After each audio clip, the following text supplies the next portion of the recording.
Holy.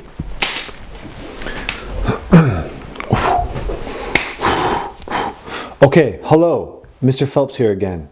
Today I want to talk about how government funds spent on new teacher recruitment in today's teaching environment is actually a waste of money, an embarrassment, and it can actually be anti-teacher. What? Doesn't make sense. Let me explain.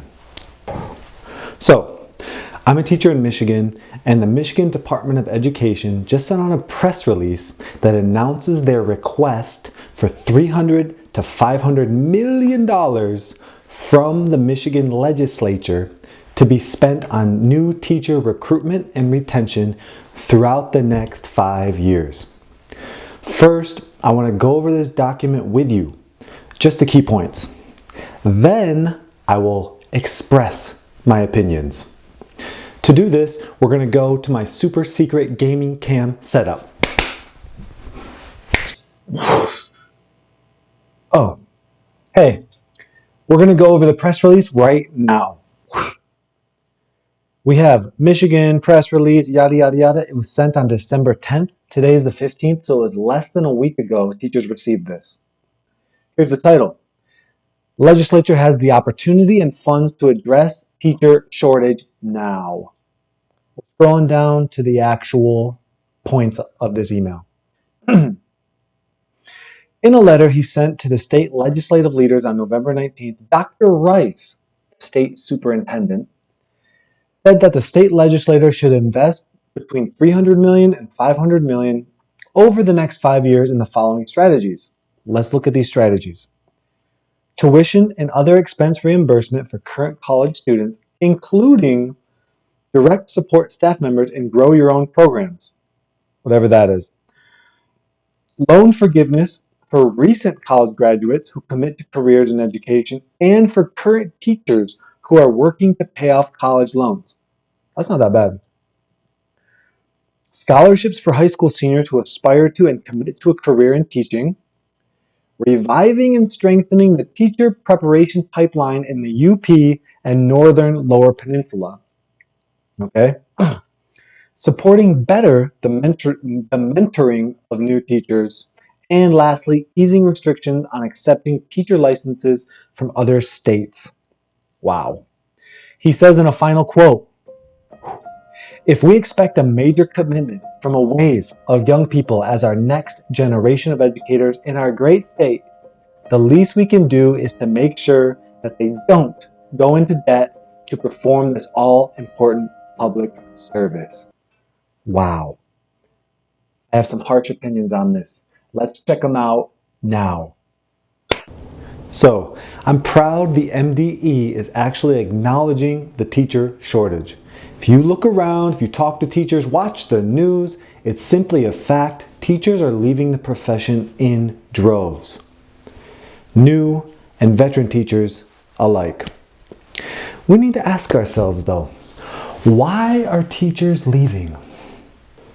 To answer this question, I would circle back around to what I call the big three, which I talk about in my first video.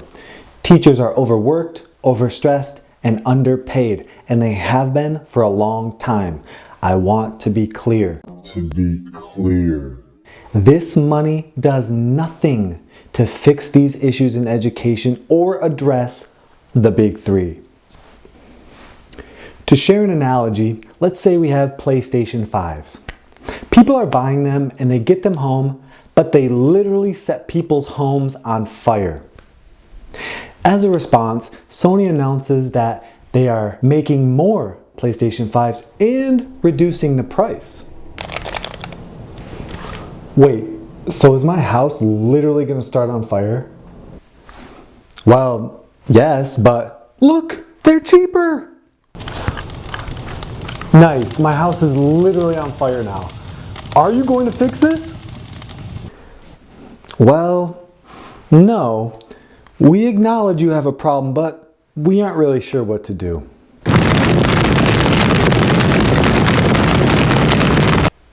Hopefully you see my point. This money, this request for funds, does nothing to actually fix the problems in education.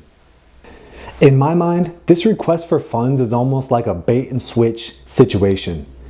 They dazzle and trick potential teachers with loan forgiveness and mentorship. But ultimately, no matter how you slice it, teachers are entering a difficult and abusive profession. We need to demand more from our leaders. Hello, Gamer Cam Phelps again. I want to go back to the original press release because in the press release right here, there's a link from October with an interview with Dr. Rice. Let's take a look at it. The first question, why did it become harder for school districts to hire teachers? The response is insane. 6 studies in 6 years said the same thing. Michigan has underfunded its public school children and schools. In 2011, the state legislature cut $470 per pupil, which led to layoffs, higher class sizes, and reductions in support staff for students and educators in schools. Wow. I mean, how did they not know this would make teaching total hot garbage? Come on. The next part is interesting too. Other legislative actions mandating staff to pay a greater share of health insurance and retirement costs and creating educator evaluation and school accountability laws failed to improve public schools, further demoralized educators, and adversely affected the teacher pipeline. Remember in my first video when I said, in my 10th year, nothing has changed? I was wrong. Things have changed. They have actively gotten worse. And this was before the pandemic. This is just more evidence for how utterly disrespected and deserted the profession of teaching has become. Deserted not by teachers, deserted by leadership, and deserted by funding. Also, in the same interview, he says that teacher shortages has... Actually, I totally misrepresented him. He is talking about the pandemic. The pandemic has increased the stress on teachers, support staff, and school administrators, and further caused strain on our children. My question is, what are you doing for those teachers and staff members that have stayed in teaching? How are you making their lives better? The reality is, more and more teachers are going to continue to quit, and then all recruitment efforts will amount to nothing. To summarize my message to the MDE and all departments of education around the world, let's fix the actual problems in education first. Put all funding towards some sort of plan you have to improve teaching. Not only will that actually make the lives of educators better, but it will make teaching a profession worth pursuing again. Thank you all so much for listening to my rants. I love you all. It's a great day to be alive. We'll talk again soon. Bye.